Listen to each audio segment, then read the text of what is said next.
is something being done, something wrong that is happening in the National Medical Store. Maybe they hire firms that are incompetent in order to lose, and we, look stupid. How does, for example, Parliament have a legal firm that is incompetent? How? So how does the National Medical Stores have somebody is disturbing me, incompetent legal firms to handle their cases? For me, I think this is something we need to look into and investigate as Parliament to avoid losses for the government. I thank you, Mr. Speaker. Thank you, Madam Speaker, for the opportunity. And I also want to thank the Minister for giving us that report. Madam Speaker, coming from the islands, allow me to speak about the islands in regard to the national ID renewal. Most of our people have not accessed this because of, I think, the distance between the islands. And when it comes to extortion, Madam, excuse me. When it comes to extortion, this one in our islands comes in a way that people have to travel from one island to get to where these kids are. And they are asked to give in some money. They say, if we cannot access you, give us money such that we can get to where you are. So they say the office has not given them enough money to travel from their office to go to where the people are. From one island to the other island. And so, Minister, you need to make sure that these people reach to the local person down there. Thank you so much, Madam Speaker. Thank you. And I also want to thank the Minister for giving us the report and for being a brilliant man.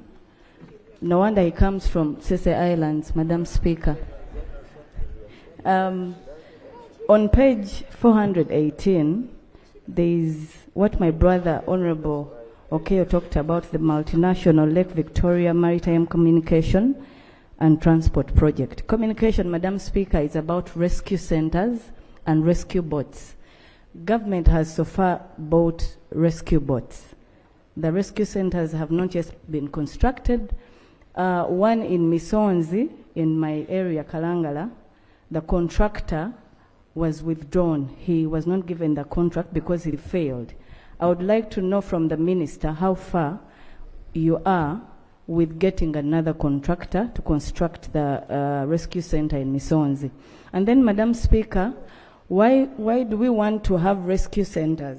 It is because we want to rescue our people from accidents on the lake.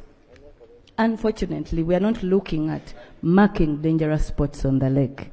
You one time guided that I talked to the Minister about it. I did, but nothing has yet been done.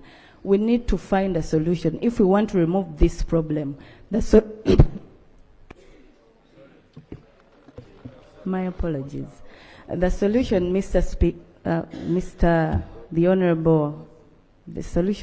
Honorable Minister, is for us to mark the dangerous spots on Lake Victoria to avoid getting these accidents. Also, Madam Speaker, we need to survey the lake. Lake Victoria was last surveyed in 1955. If we don't do this, accidents are going to happen. We shall have the rescue centers. They are going to rescue dead bodies. So we need to have the rescue centers, but also survey the lake to ensure we don't get the accidents. Thank you so much, Madam Speaker. Thank you, Mr. Speaker. I want to thank the committee for the very good recommendations, especially in the fishery sector, where I come from. And I want to commend you for including fuel for the FPU in the operations on the lake. It is very unfortunate that some of our fishermen are asked for fuel on a monthly basis. It is supposed to be given to the FPU to carry out their operations. They say they don't have enough. So when you include that in the recommendation, we are grateful.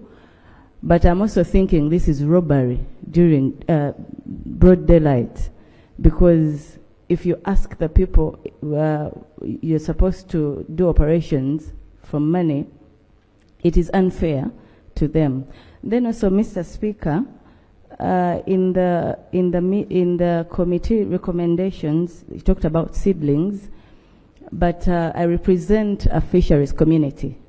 They don't do, most of them don't do agriculture farming. They do fish farming, thank you, but they don't do crop and animal. Not all of them, of course, but I thought we would also get an idea of the fishermen being given fishing nets. You see, when you give the farmers seedlings, it is also important that you do not leave out the fishermen and women. I implore government to give the fishermen fishing gears, like the fishing nets, and also maybe reduce on the subsidize on the taxes on the fishing gears, like the